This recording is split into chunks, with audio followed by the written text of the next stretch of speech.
Bien, entonces para nuestra segunda clase le habíamos comentado ya que tienen que tener descargado la Ley General del Trabajo, ¿cierto?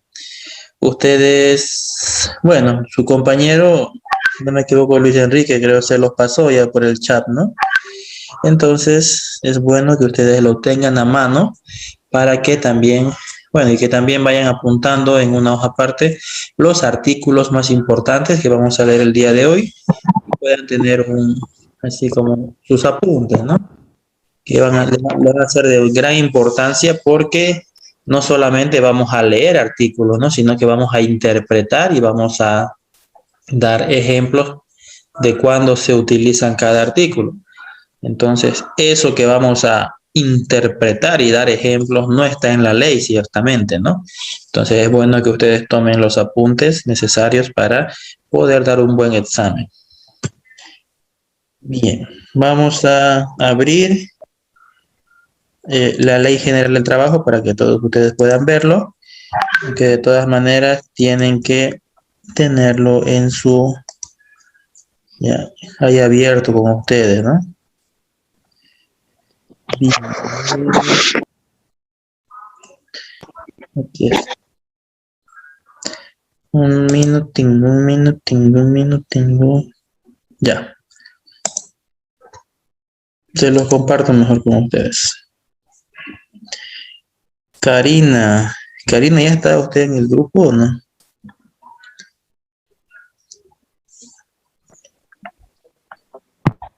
Karina, ¿me escucha? Ah, sí, ya está conectada. Bien. Muy bien. Aquí entonces tienen la Ley General del Trabajo. Ya, obviamente este es solo un formato, ¿no? Tal vez el de ustedes es diferente, ¿no? O sea, el formato, obviamente, porque el contenido, los artículos son idénticos para todos.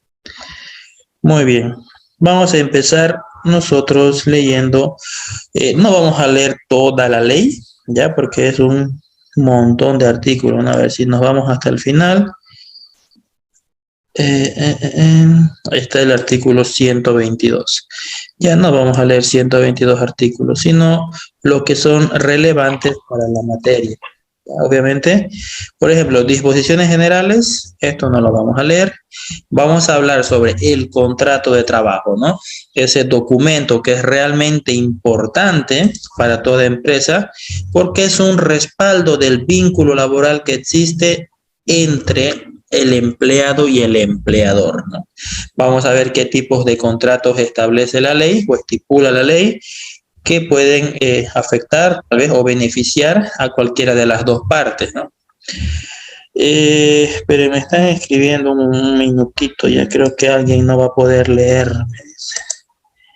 Ah, no, licenciado, acéptenme, dice, ya están todos aceptados. Bien.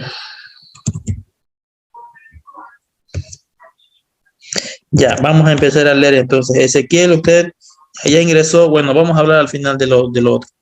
Ezequiel, ¿puede leernos? Sí, dice. Título 2 del contrato de trabajo. Capítulo 1, disposiciones generales. Artículo 5. ¿Sí, dicen? No, nada. Artículo 5. No, dicen. El artículo de trabajo es individual o colectivo, según que se pacte entre un patrono o grupo de patronos y un empleado u obrero, o entre un patrono o asociación de patrones y un sindicato, federación o confederación de sindicatos de trabajadores. Perfecto, muchas gracias. Entonces, aquí nos habla sobre la forma en la que se puede firmar un contrato, ¿no? ¿Quiénes son las partes que intervienen? Dice que ese contrato puede ser individual o también puede ser colectivo, ¿no? Cuando un contrato es individual, pues cuando se firma entre una persona natural, que sería el empleador, y otra persona natural, que sería el empleado, ¿cierto? Pero también puede darse entre un individual y un colectivo. Por ejemplo, si yo trabajo contigo, ya con la empresa Telecomunicaciones Tigo. Entonces, Tigo sería una persona colectiva, ¿no? Conformado por un directorio, por más que tenga un representante, se lo considera como un colectivo. Y un individual que sería una persona o ustedes, ¿no? Pero también puede darse un contrato o puede celebrarse un contrato entre dos colectivos. Ponemos el mismo ejemplo, ¿no? El caso Tigo con una consultora, ¿no? Puede ser una consultora contable o con una terciarizadora de servicios, esos que van y conectan, por ejemplo, ¿no? Conectan, desconectan, se suben al poste, hacen mantenimiento. Entonces ya sería un contrato entre dos colectivos, ¿no? O entre dos empresas personales, personas jurídicas, perdón. Bien, entonces, eso en cuanto al tipo o intervinientes de personas en el contrato de trabajo. Ahora, el artículo 6, se lo vamos a pedir, a ver, Romanet. ¿Nos escucha Romanet? Sí, licenciado. Bien, el artículo 6, por favor, ¿nos lo lee lo que está marcado? Ya, artículo 6. El contrato de trabajo puede celebrarse verbalmente o por escrito y su existencia se acreditará por todos los medios legales de prueba. Constituye la ley de las partes siempre que haya sido legalmente constituido y a falta de estipulaciones expresas será interpretado por los usos y costumbres de la localidad. Bien. Luis Enrique, ¿quiere decir algo?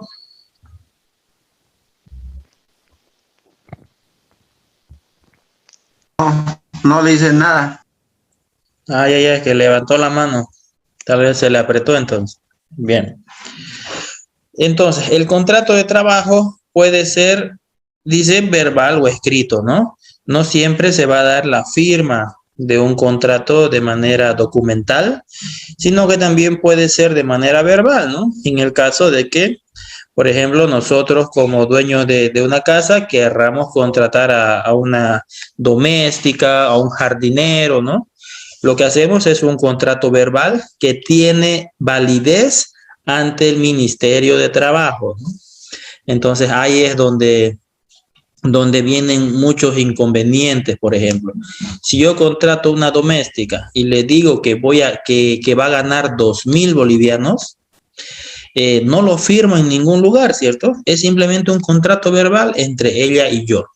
Ahora, supongamos que a los 3 años ya yo he decidido retirarla a mi doméstica y va al Ministerio de Trabajo, ella, ¿no? Va al ministerio, se queja de que no le han pagado aguinaldo, finiquitos, y le hacen un finiquito, ¿no? Ellos le calculan la indemnización que merece, pero ella, como no hay un contrato, dice que ella ganaba 4.000, ¿no?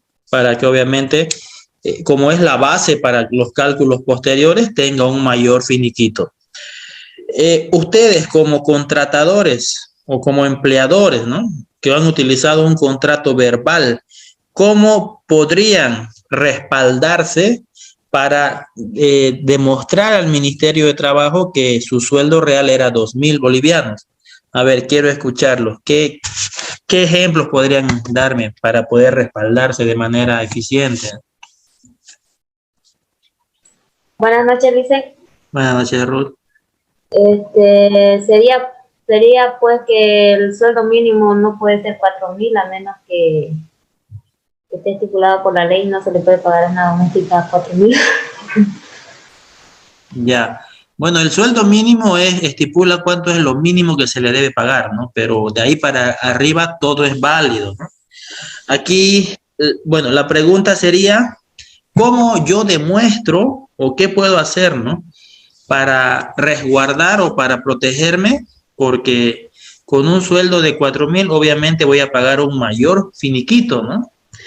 Empezando por los 3 sueldos de desahucio. Entonces, ¿cómo puedo yo demostrarle al Ministerio de Trabajo de que realmente le pagaba 2.000 bolivianos, ¿no? Y no 4.000 como ella dice?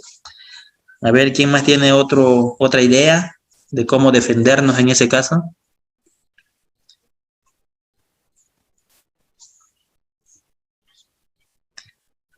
utilicen su creatividad, ¿no? Todo vale ahorita. Hagan de cuenta que ustedes son los demandados.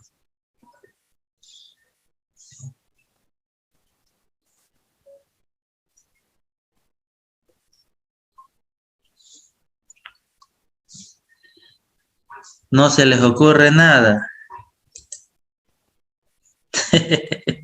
Uy, van a perder un juicio muy fácil ustedes, ¿no? Por si acaso el desahucio son tres salarios, ¿no? Ahí nomás ya estarían pagando 12.000 bolivianos. Si es que no demuestran que los 4.000 bolivianos son falsos, ¿no?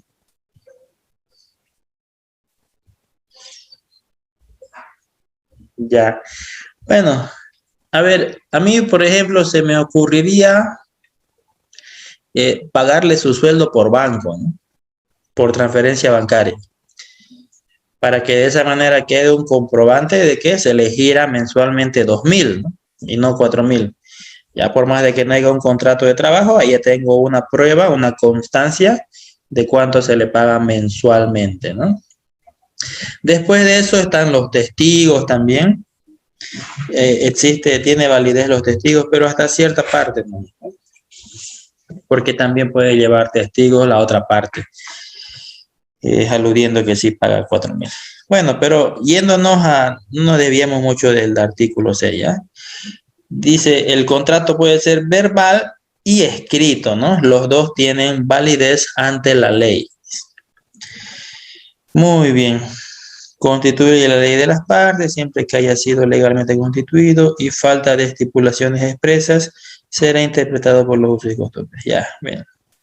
Vamos con el artículo número 7. Erlan, ¿usted puede leer? Sí, ¿se me escucha? Sí, ¿se escucha bien? Artículo 7. Si el contrato no determina el servicio a presentarse, el trabajador estará obligado a desempeñar el que corresponde a su estado y condición dentro del género de trabajo que forma el objeto de la empresa. Muy bien. En sí, ¿qué significa esto? Que si ustedes contratan a una persona, pero en su contrato no está estipulado lo que debe hacer dentro de la empresa, o sea, su función específica, él está libre, o sea, ustedes como empleadores son libres de ocuparlo para lo que se necesite dentro de la empresa, ¿no? Siempre y cuando no salga del objetivo de la empresa. Por ejemplo, a ver, vamos a colocar ejemplos para que se entiendan. Si yo tengo una empresa de zapatos, que fabrica zapatos, y contrato a un trabajador, no puedo mandarlo a lavar mi auto, por ejemplo, ¿no? No puedo mandarlo a construir una pared, ¿ya? ¿Por qué? Porque por más de que no firmó un contrato donde diga que sus funciones son, ¿no? Cortar tela o cortar cuero, amoldar, costurar, no sé, ¿ya? Por más de que no haya firmado el contrato, lo que yo le estoy pidiendo está fuera del objeto de la empresa, ¿no? Y el objeto de la empresa en sí su razón es fabricar zapatos, ¿no? Bien, entonces, lo utilizamos para lo que ustedes quieran, pero que esté dentro del objeto de la empresa.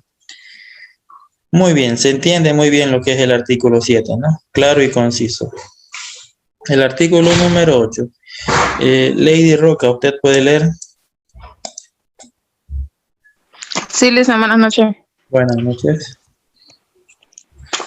Los mayores de 18 años y menores de 21 podrán pactar contratos de trabajo salvo oposición expresa de sus padres o tutores. Los mayores de 14 años y menores de 18 años requerirán la autorización de aquello y en su defecto la del inspector de trabajo. Bien, muchas gracias. Entonces, a ver, aquí hay unos datos muy importantes, ¿no? Que tenemos que aprender. ¿Desde qué edad podemos firmar un contrato?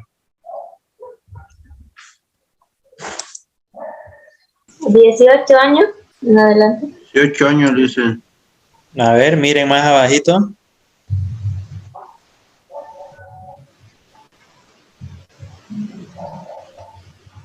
¿Qué ven más abajo? Bien. Bueno, ahí dijo la niñera, ¿no? Aunque lo tapó su perro, pero Dijo 14. Mayores de 14, ¿no? Desde los 14 años para adelante ya pueden firmar un contrato.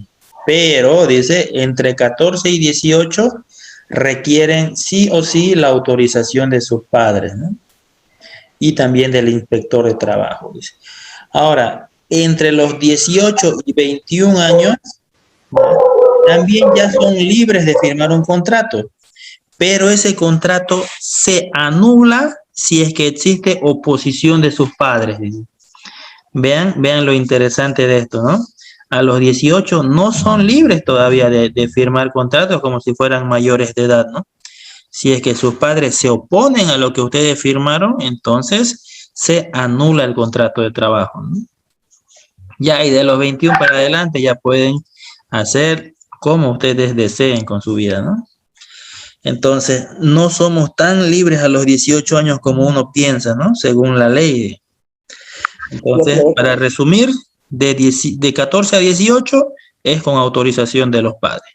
De 18 a 21 no necesitan la autorización de los padres, pero sí su oposición les perjudicaría, ¿no? La oposición. ¿Ya? Si es que los padres no expresan ningún malestar o no opinan, entonces no hay ninguna interferencia con el contrato. Y de 21 para adelante ya pueden firmar lo que ustedes deseen. Muy bien, esto en cuanto a los plazos o los tiempos, con lo cual ustedes pueden firmar un contrato de trabajo, ¿no? Con la edad mínima y máxima. Artículo 9. A ver, ¿quién nos va a leer? Carmen Adelaida, usted ya leyó, creo, ¿no? No, mejor Cirle. ¿Cirle está ahí? Sí, Licen, buenas noches, estoy aquí. Buenas noches. Artículo 9. Si se contrata al trabajador para servicios en lugares distintos al de su residencia, el patrono sufragará los gastos razonables del viaje y entorno. Si él prefiere cambiar de residencia, el patrono cumplirá su obligación en la misma medida. En caso de decidencia sobre el monto de los gastos, hará la fijación el inspector de trabajo. Se entiende la obligación antes prescrita. Si el contrato fenece por voluntad del trabajador o por su culpa o por común acuerdo, salvo estipulación en contrato. Ya, muy bien.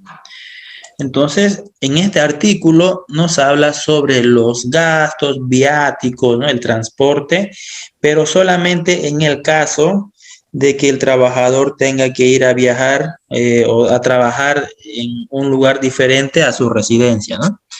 Es decir, no quiere decir que si ustedes viven en la villa, por ejemplo, y tengan que venir al centro, la empresa esté obligada a pagarle el micro, ¿no? Eso no se refiere a eso, sino a que si la empresa lo manda a trabajar a otro departamento, por ejemplo, ¿no? O a otra provincia, que ya sería lejos, un lugar lejano a su residencia, entonces sí tiene que pagar con los gastos de viaje, ida y vuelta, con el hospedaje, ¿no? Y si desea ir a vivirse a ese otro lugar donde va a trabajar, lo mismo, ¿no? El transporte, la mudanza. Dice también, en el caso de que decidan desvincularse, el trabajador decida desvincularse de la empresa o por culpa del trabajador se anula el contrato de trabajo, ¿no? Entonces, dice que queda, se discierne también esta obligación del empleador. Ivana, ¿usted nos puede leer el 10?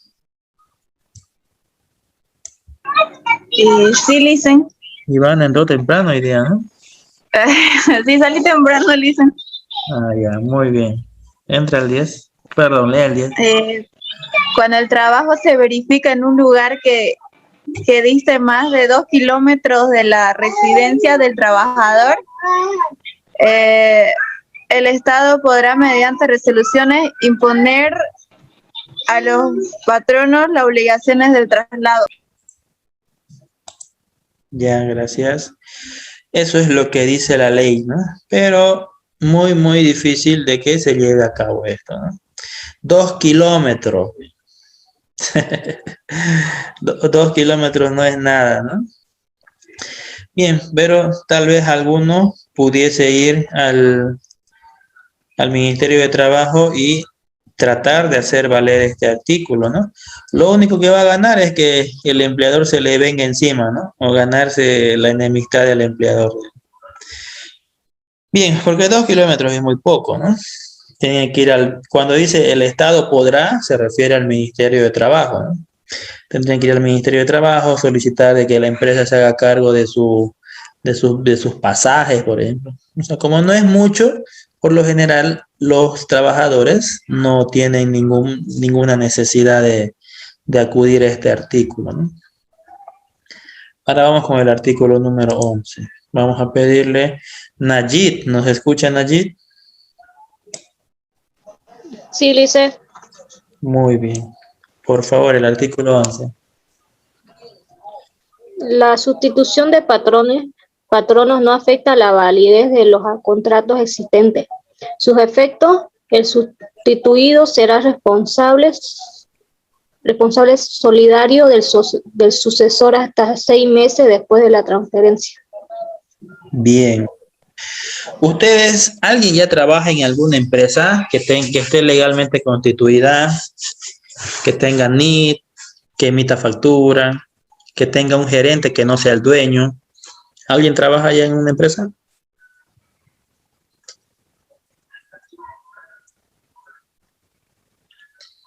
Ya, creo que nadie. Bien, ¿a qué hace referencia este artículo? Generalmente ustedes pueden ingresar a trabajar a una empresa y el que firma su contrato es el gerente, ¿no? Que tiene una duración. En algunos casos son gestiones, por ejemplo, 2, 3, 4 años, y luego entra otro gerente, ¿no? O en algunos casos tienen más tiempo, pero están siempre siendo evaluados por la directiva y ya la directiva puede cada año tal vez cambiarlo si hace un mal trabajo, ¿no? Entonces, ¿qué pasa?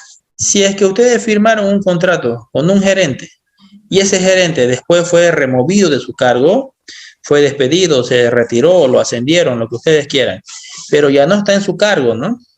Entonces dice que el nuevo gerente se hace solidario del contrato que firmó el anterior gerente. Es decir, que aún tiene validez, es como si el nuevo gerente lo hubiese firmado, ¿no? Pero tiene, dice, 6 meses para hacer algo, si es que desea cambiarlo o si es que desean o removerlo a otro cargo o el nuevo gerente no está de acuerdo con su sueldo, tal vez, ¿no? Entonces tiene hasta 6 meses para intentar realizar algún cambio, dice, en cuanto a su contrato de trabajo. Por lo general, lo que hacen los nuevos gerentes es firmar el contrato para todo el personal nuevamente, ¿no? Porque tiene que estar siempre validado por la MAE, ¿no? Por la máxima autoridad. Ya, Lady Roca, ¿nos escucha?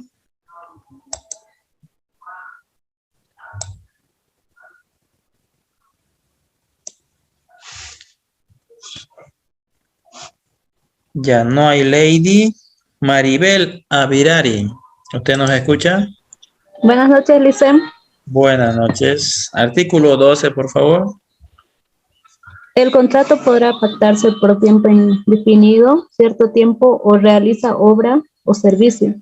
En el primer caso, ninguna de las partes podrá rescindirlo previo aviso a la otra, conforme a las siguientes reglas. Ya, el 1 más, léalo, por favor. El 1 más este. Tratándose de contratos con obreros con una semana de anticipación de un mes de trabajo, ininterrumpido con 15 días después de 6 meses y después de 1 año. Gracias, Licen. A usted. Muy bien. Entonces, está hablando del plazo que tendría el contrato de trabajo, ¿no? Según la ley, nos menciona que puede ser por contrato indefinido, por cierto tiempo, aunque aquí ya hay una nueva normativa con los contratos por un tiempo limitado, ¿no? O se puede realizar, se puede firmar contrato por obra o servicio, dice, ¿no? Es decir, hasta la culminación de una obra o hasta la culminación de un servicio. Bien, dice, en el primer caso, es decir, cuando el contrato es por tiempo indefinido, dice que no se puede hacer rescisión de contrato sin hacer un previo aviso, ¿no?, entre las dos partes. Entre ninguno de los dos puede darse la rescisión de manera rápida, ¿no? Ni el empleador puede echar al empleado, ni el empleado puede decir, me voy porque quiero, porque estoy enojado, porque ya no aguanto, ¿no? Tiene que haber, dice, un previo aviso. ¿Y por cuánto tiempo? Dice acá, está en el inciso número 1, tratándose de contratos con obreros, dice, con una semana de anticipación, de un mes de trabajo ininterrumpido, ¿ya? Y luego con 15 días después de 6 meses y después de un año. ¿Ya? Entonces, si es que ya llevan trabajando más de 6 meses, tienen que avisar que se van a retirar o que lo van a retirar al trabajador 15 días antes de que eso ocurra, ¿no? Para que exista la posibilidad de que se consiga un reemplazo o de que el empleado que está siendo despedido se consiga otro trabajo. Bien, inciso número 2. María René, ¿nos lo puede leer?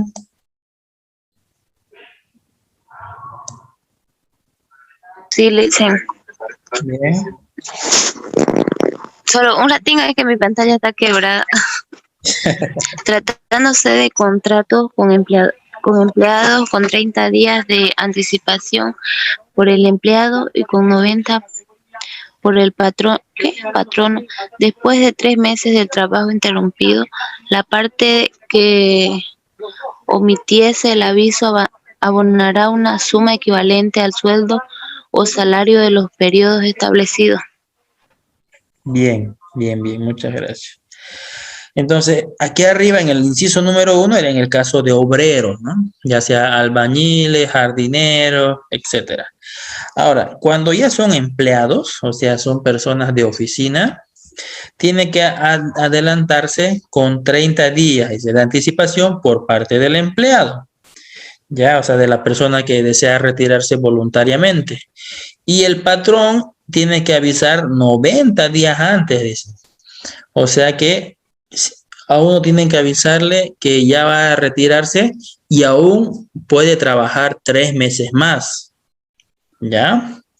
Y dice ya, el que omitiese esto tiene que pagar, dice, ¿no?, una suma equivalente al sueldo o salario de los periodos establecidos. Por eso es que a los empleados se le cancela 3 salarios cuando lo remueven de su puesto laboral, ¿no? Lo que viene a ser el desahucio. Y si es que el empleado se retira, así como dice, ¿no?, porque se enojó, se peleó con el administrador, ¿no?, muchos casos que hay, entonces al empleado igual se lo castiga con 30 días, es decir, con su sueldo, ¿no? No le pagan su sueldo, o en caso de que ya le hayan pagado, tiene que devolver. O ahí se saca las fracciones, ¿no? Cuánto ya te pagamos, cuánto ya avanzamos, y sacan un cálculo y dice, tienen que devolverme tal monto. Artículo 13. Vamos a pedírselo a Sadi. Sadi, por favor, ¿nos puede ayudar con el 13? Este artículo más yo creo que va a ser y luego cortamos un momento el Zoom. Ya. Artículo 13. Cuando fuere retirado el empleado u obrero por causal ajena a su voluntad, el patrono estará obligado, independientemente del desahucio, a indemnización por tiempo de servicios, con la suma equivalente a un mes de sueldo o salario por cada año de trabajo continuo. Si los servicios no alcanzan a un año, en forma proporcional a los meses trabajados, descontando los 3 primeros que se reputan de prueba. Si el trabajador tuviese más de 8 años de servicio, se percibirá la indicada indemnización, aunque se retire voluntariamente. Muy bien. Esto ustedes tienen que tenerlo muy en cuenta, ¿no? Porque son las reglas con la que vamos a trabajar más adelante el tema del finiquito, ¿ya? Bien, entonces vayan ustedes anotando esto si ustedes desean, ¿no? Si es que tienen abierto su ley general del trabajo, vayan remarcándolo, que esto es muy importante. ¿Qué nos dice? Que si se despide a un empleado, ese es el retiro al empleado, ¿no? Por causal ajena a su voluntad. Es decir, lo retiran, su retiro no es voluntario, ¿no? Eso se llama retiro forzoso. Si se da el retiro forzoso, el patrono, que sería el jefe, está obligado, dice, independientemente del desahucio. Es decir, el desahucio ya está asegurado, ¿no? Que son los 3 meses, que lo hemos visto aquí arriba, ¿no? En el inciso 2 del artículo 12. Aquí vimos que está obligado a pagarle 3 meses de sueldo. Aparte de esos 3 meses, está obligado, ¿dónde nos quedamos? Acá, a una indemnización, ¿ya? Por tiempo de servicios. ¿Y cuál es esa indemnización? Un sueldo por cada año que haya trabajado de manera ininterrumpida, ¿no? Es decir, de manera continua. Entonces, aquí dice, ¿no? Con la suma equivalente a un mes de sueldo o salario por cada año de trabajo continuo, ¿ya? Ahora, ¿qué pasa si no cumplo el año de trabajo? Dice aquí, si los servicios no alcanzan a un año en forma proporcional a los meses trabajados, descontando los 3 primeros meses que son de prueba, ¿no? Por ejemplo, si yo trabajé 9 meses, un ejemplo, ¿no? Trabajo 9 meses, no llegué a un año, obviamente. Entonces, lo que tienen que hacer es pagarme por duodécimas, se llama, ¿no? Se llaman cuotas duodécimas, porque el salario se lo divide entre 12, entre los 12 meses que tiene el año, y se calcula en función al tiempo que yo haya avanzado. Si trabajé 9 meses, dice, los 3 primeros meses son de prueba. Entonces, 9 menos 3 serían 6. Por los 6 meses que sí trabajé, tienen que pagarme 6 duodécimas, ¿no? O para ser más directo, 6 meses sería medio sueldo, ¿no? Me pagaría medio sueldo por los 6 meses que trabajé. Ya. Esto igual ténganlo en cuenta porque vamos a utilizar en el finiquito. Muy bien, y dice que en el caso de que el trabajador ya lleve más de 8 años de servicio, se va a percibir la indemnización, dice, aunque su retiro sea voluntario. Ya, si yo me voy por mi cuenta, igual tienen que indemnizarme una vez haya cumplido los 8 años de antigüedad. Antes no. Bien. Muy bien, jóvenes. Aquí vamos a hacer una pausa entonces. 1 o 2 minutos le estoy enviando nuevamente el link, ¿ya? Para que sigamos avanzando. Ya. Nos vemos entonces en 1 o 2 minutos.